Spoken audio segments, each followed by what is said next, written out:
ప్రతి నెల కృష్ణపక్ష చతుర్థి తిథి రోజు మాస శివరాత్రి జరుపుకుంటారు. పరమేశ్వరుడు పార్వతీదేవిని భార్యగా స్వీకరించింది మాస శివరాత్రి రోజే అని నమ్ముతారు.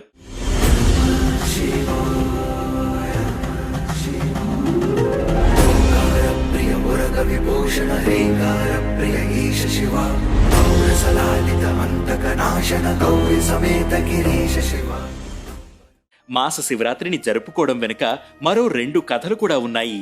చతుర్థి తిథి రోజున అంటే మాస శివరాత్రి రోజున సాగర మథనం ప్రారంభమైందని చెబుతారు. మరో కథనం ప్రకారం ఒకసారి శివుడికి ఆగ్రహం వచ్చిందట.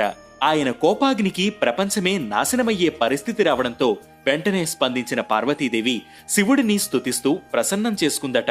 అది కూడా మాస శివరాత్రి రోజే జరిగిందని అంటారు. కాబట్టి ప్రతి నెల కృష్ణపక్ష చతుర్థి రోజున మాస శివరాత్రి పండుగను జరుపుకుంటారు.